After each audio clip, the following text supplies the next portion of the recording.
자, 일단은 삼성 라이온즈 얘기로 저희가 한번 시작을 해보도록 하겠는데요. 이 박진만 감독이 삼성 라이온즈 또 내년에 외국인 투수, 외국인 선수 이 3명과 함께 이제 모두 계약을 완료했습니다. 축하드립니다. 이제 재계약을 또 했고 이 3명의 선수들과 또 다음 시즌도 함께 달려갈 수 있게 됐는데요. FA 영입에는 사실은 조용했기 때문에 그동안 이제 프런트가 좀 이 비판을 받을 수밖에는 없었는데 이 외국인 선수 3명과 모두 재계약을 맺었습니다. 일단 뭐 부캐넌, 수아레즈, 피렐라 요 3명의 선수인데요. 뷰캐넌 선수 같은 경우에는 이 계약금 10만 달러, 연봉 110만 달러, 인센티브 40만 달러, 최대 총액 160만 달러에 또 재계약을 맺었습니다. 올 시즌에 뭐 손가락 부상도 있었습니다만 삼성 외국인 투수 최초로 3년 연속 10승 대기록을 또 세우면서 에이스 역할을 또 충분히 해내줬죠. 2023 시즌 재계약 맺으면서 삼성 구단 최장수 외인 반열에 오르게 됐습니다. 뷰캐넌 선수 얘기부터 좀 해볼게요. 뷰캐넌 선수가 사실은 계약이 제일 마지막에 또 체결이 됐었는데 조금 좀 난항을 겪었었던 것도 같습니다. 뭐 선수 본인의 욕심도 분명히 있었고 또 구단에서 보는 시각은 냉정하고 이러니까 아무래도 이견차가 있었는데 뭐 부상현 기자님이 말씀하신 대로 둘보다 가장 마지막에 계약이 체결됐거든요. 뷰캐넌 선수 같은 경우에는 금액만 보면 올해 금액보다 10만 불 깎였어요. 근데 저거는 뭐 어쩔 수 없는 거예요. 지난해 너무 잘했어. 지난해 너무 잘했으니까. 그렇죠. 근데 이제 이 깎는 금액을 얼마로 설정하느냐 이게 좀 구단과 뷰캐넌 선수 사이의 차이였는데 단연 계약은 여러분 뭐 말씀 많이 하시지만 뷰캐넌 선수는 단연 계약을 당연히 욕심내죠. 선수니까 단연 계약 애초에 테이블에 올라오질 않았고 삼성은 그다음에 그냥 단연 계약으로 해가지고 이제 총액을 얼마로 하느냐의 차이였는데 조 수아레즈랑 피렐라 선수가 계약을 미리 체결해서 그 셀러리 캡에 대한 한도는 미리 그 범위가 나와 있었거든요. 근데 그 내에서 얼마를 깎아서 하느냐 이게 차이였는데 결국엔 삼성에서 마지막에 그래도 고생하고 우리랑 같이 해가지고 3년 동안 꾸준히 해준 게 있으니까 우리 맥스로 해가지고 나머지 한도는 우리 다 채우자. 이렇게 해가지고 160만 불의 계약을 체결해줬다고 하더라고요. 그렇습니다. 이제 외국인 선수에게 줄 수 있는 셀러리 캡 그 한도를 모두 다 꽉 채워서 3명의 외국인 선수와 다 재계약을 체결한 삼성 라이온즈인데요. 지금 뭐 말씀하신 것처럼 뷰캐넌 선수도 단연 계약, 선수 본인은 원했지만 이 구단 입장에서는 조금 주저할 수밖에 없었던 이유가 있을 것 같습니다. 어떻게 생각하시나요? 일단 외국인 선수 단연 계약을 해주는 거에 자체에 대해서 조금 아직까지는 장벽이 좀 많이 있는 것 같아요. 구단 내부에서도 그 어떤 뭐 변수라든지 또 뭐 해외 뭐 진출 뭐 이거에 있어서 해외에서는 어쨌든 계속해서 E급의 선수들이 계속 쏟아져 나오거든요. 그렇죠, 네네. 뭐 메이저리그를 왔다 갔다. 그 다음에 트리플에서 선발로 조금 돈다. 이 정도의 선수는 나오는데 뷰캐넌 선수가 나이가 그렇게 또 적은 편도 아니에요. 그렇죠. 저랑 동갑이거든요. 그래가지고 근데 했을 때 단연 계약을 외국인 선수한테 안겼을 때 과연 그 정도의 안전성이 보장되는가 이런 거에서는 아직까지는 회의적인 시각이 많습니다. 그렇습니다. 아무래도 이제 국내 무대에서 한 시즌 이상 뛰어본 외국인 선수들 같은 경우에는 뭐 적응에 문제가 없다. 그리고 다음 시즌에 어느 정도 해줄지 계산이 어느 정도 선다. 뭐 요 정도의 장점은 있겠습니다만 이제 단연 계약까지 또 시도를 할 정도는 일단은 아니었던 것으로.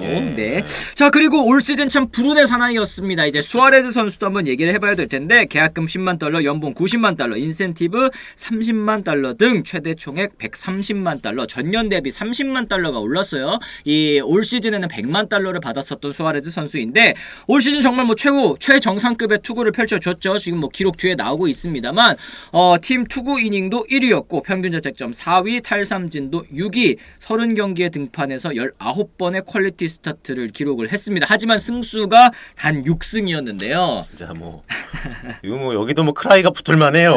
스크라이입니다. 스크라이도 사실 만만치 않습니다. 이렇게 온 걸로만 치면. 왜냐면 일단 30경기를 뛰었다는 것 자체가 모든 선발 투수들이 목표가 30경기거든요. 시즌을 시작할 때. 근데 그 30경기를 뛰는 게 정말 쉽지 않다고 해요. 근데 수아레즈 선수는 30경기 로테이션 꾸준히 돌았고 그 와중에 또 19번이나 퀄리티 스타트를 했기 때문에 승리 자체를 이제 계약의 어떤 지표로 삼는 거는 거의 무의미했고 그다음 또 워낙 유명한 파이어볼로 아니겠습니까? 그렇죠. 너무 좋아해. 지금 모든 트렌드 현장에 있는 감독들이. 이만한 파이어볼러를 데려오기가 좀 쉽지 않기 때문에 수아레즈 선수는 재계약을 해줬죠. 맞습니다. 지금 강동훈님께서 수아레즈는 매치업 상대팀만 좋다면 내년에 15승도 할 수 있는 투수다. 이렇게 얘기를 해주셨고 저는 새 선수 중에 수아레즈가 또 약간 불안하다라는 의견도 있습니다. 예전부터 부상 전력이 많이 있던 선수고 올해도 커리어에서 제일 많이 던진 걸로 알고 있어서 내년에는 퍼질까 좀 걱정이 된다. 이런 시각도 그렇죠. 확실히 좀 충분히 생각하실 수 존재하네요. 있죠. 네. 네네네. 검증되지 않은 외인 데려오면 스파크맨 같은 선수를 데려올 수도 있으니 롯데도 외인 3명 다 재계약한 거라고 봐야죠. 맞습니다. 이제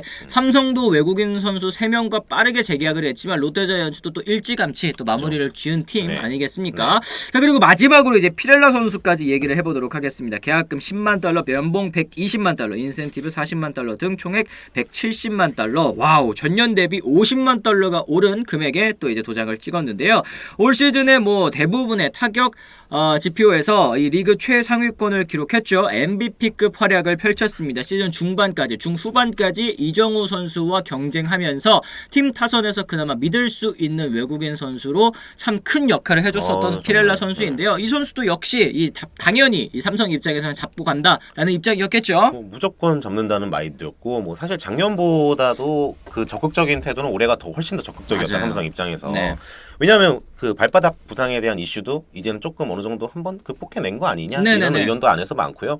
그다음에 피렐라 선수가 국내 선수들이랑 그 어우러지는 그게 너무 좋아요. 그러니까 코칭 스태프나 뭐 선수들 특히 어린 선수들을 또 피렐라 선수를 너무 좋아하기 때문에 그러네요. 뭐 게다가 또 강민호 선수도 뭐 피렐라가 그 우리 팀에 미치는 영향이 상당히 크다 이런 역할을 베테랑 선수들이 직접 말을 하기 때문에 어떤 뭐 멘탈 그다음에 뭐 기량적인 건 말할 것도 없고 그런 면에서 당연히 잡아야 된다 이런 마인드였다 삼성은. 그렇습니다. 네. 말씀하신 것처럼 이제 피렐라 선수 이 경기 내적인 부분 외에도 이 선수단에 미치는 영향력이 굉장히 컸기 때문에 지금 재계약한 거 뭐 당연히 뭐 이해가 되는 그렇죠. 그런 이제 방법이었던 것 같습니다. 자, 이랬을 때는 삼성이 올 시즌 리그에서 뭐 아직까지 외국인 선수 구성이 끝나지는 않았습니다만 현재까지로서는 뭐 가장 좋은 외국인 선수 3명을 또 보유했다라고 이제 말할 수 있을까요? 어떻게 보십니까? 당연히 그렇죠. 뭐 사실 이 세 명이 이 정도 활약을 했는데 이 정도 성적이 났다는 게 올해 좀 의문 중에 하나였잖아요. 아하, 그렇죠. 그렇기 때문에 국내 선수들이 내년에 조금만 더 받쳐주면 성적은 뭐 자연스럽게 더 올라가지 않을까 이런 생각을 하고 있습니다. 그래요. 삼성은 저 3명 아니었으면 순위 더 떨어졌죠. 그리고 피렐라 선수 이제 시즌 중반에 이제 김원곤 선수가 2군으로 내려갔을 때 임시 주장까지 맞아요.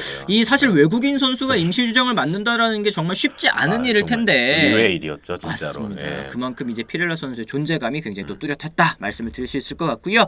근데 이 선수들이 내년에도 잘하면 내후년에는 또 못 잡을 수도 있겠네요. 롯데갈매기 TV님께서 또 질문하셨습니다. 이제 이 올라가는 상승 폭이 이 10만 달러까지밖에 맞죠. 안 되잖아요. 맞아요. 네, 그러면은 내년에 이 셀러리 캡 풀이 30만 달러밖에 안 올라간다라는 그쵸, 건데 그쵸. 3명의 선수가 만약에 다 잘했을 경우에는 이거 어떻게 됩니까? 야, 그럼 500만 달러가 안 되는 건데 아무리 셀러 캡을 설정해도 그러면 한 명은 포기해야 되지 않을까요? 인정하게 뭐 한 명은 포기하고 그 중에서도 그나마 우리가 반드시 잡아야 되는 자원을 다 잡아야 된다. 그런 것 때문에 셀러리 캡이란 변수가 존재하는 거고. 근데 누굴 포기할지 모르겠네요. 그러게요. 네. 지금 이제 3명의 선수 중에 삼성 입장에서 그리고 또 박진만 감독 입장에서 현재로서는 안 아픈 손가락이 없을 것 그럼요. 같은데 네. 과연 다음 시즌 이 3명의 선수가 또다시 이런 이 행복한 고민을 할 수 있게 해줄지는 좀 지켜봐야 될 것 같습니다. 자, 이 3명의 외국인 선수 모두 일본이나 메이저리그 쪽에서 뭐 제의가 왔을 것 같은데 삼성에 계속 잔류를 선택한 이유가 있을까 어떻게 생각하십니까?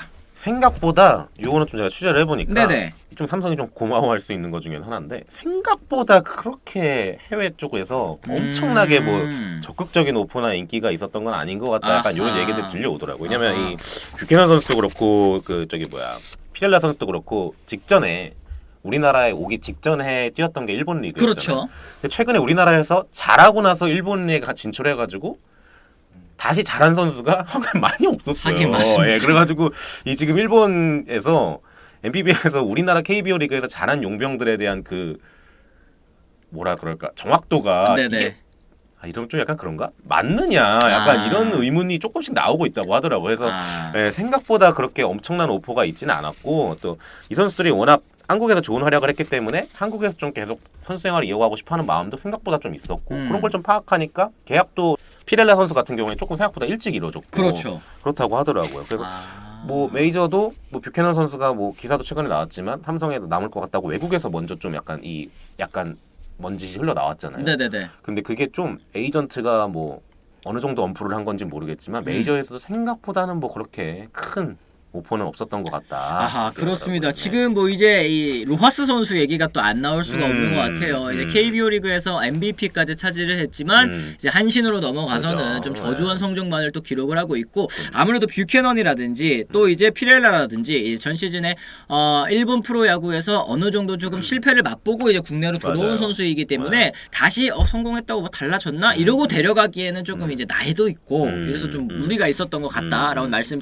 생각해보니까 수아레즈 선수도 일본에서 뛰었었죠. 3명의 선수가 다 일본에서 뛰었었네. 맞아. 그러니까 이제 일본 프로야구는 조금 관심이 떨어질 수밖에 없는. 네네네. 이제 국내에 이 미국에 있다가 국내로 처음 들어왔다가 이제 일본으로 갈 수 있겠지만 맞아요. 일본에서 조금 한 차례 뛰었다가 다시 넘어오는 네. 선수들은 다시 이렇게 가기가 조금 쉽지 네네네. 않은 그런 상황인 것 같기는 합니다. 자, 지금 뭐 어쨌든 이 3명의 외국인 선수들, 이 타구단 외국인 선수들과의 차이점 역시 이미 검증이 끝났다라는 점일 테고 또 이제 국내 선수들과의 케미스트리도 확실히 다른 선수들이 적응의 문제를 겪을 때 이 선수들은 뭐 그런 문제는 이제 없지 않겠습니까? 적응은 뭐 이제 더 이상 할 필요가 없고 3명 다 워낙 잘 어우러지는 편인데 뭐 굳이 좀 약간의 하나 저만의 그냥 하나 우려를 꼽는다면 네네네. 뷰캐넌 선수가 아직까지는 좀 성질이 좀 남아 있어요. 아. 네, 그래가지고 그 뷰캐넌 선수가 그 사실 우리가 시즌 말에도 좀 그런 장면을 좀 봤지 않습니까? 그렇죠. 뭐 박진만 감독이 막 올라갔을 때 막 근데 그거는 완봉시켜줘야지. 그 완봉시켜줬어야지. 사이에 뭐 했었던 거 그렇고 뭐 어쨌든 그 마운드 위에서 막 그렇게 막 드러내는 점 박진만 감독이 생각보다 조금 보수적인 편이거든요. 그렇죠, 세죠. 예, 네. 그래가지고 그런 케미를 좀 어떻게 좀 맞춰가느냐. 음. 네, 박진만 감독도 조금 이렇게 유하게 해주고 뷰캐넌도 좀 약간 이제 4년 차니까 그쵸. 약간의 코리안 마인드 약간 좀 보여주고 그쵸. 이러면 조금 더 좋게 케미가 나오지 않을까. 그렇습니다. 그렇습니다. 지금 뭐 많은 분들께서 말씀하시는 것처럼 삼성 라이온즈는 다음 시즌 이제 국내 선수들만 조금 더 올라와 준다면 활약을 해 준다면 그럼요. 충분히 또 이제 가을 야구를 노릴 수 있는 외국인 선수 3명으로 또 이제 구성이 된 것 같습니다. 다음 시즌 활약을 한번 기대를 해보도록 하겠고요. 저희가 이제 또 댓글 한번 좀 소화를 해보도록 하겠습니다. 테나솔까님이 오호 언제부터 유튜브 실시간 시작했나요? 하셨는데 저희 한 2주 정도 좀 됐거든요. 됐습니다. 네, 저희 이제 네이버 TV와 또 유튜브를 통해서 동시 송출하고 있으니까요. 시청자 여러분들께서 또 편하신 플랫폼을 또 찾아서 시청을 해주시면 될 것 같습니다.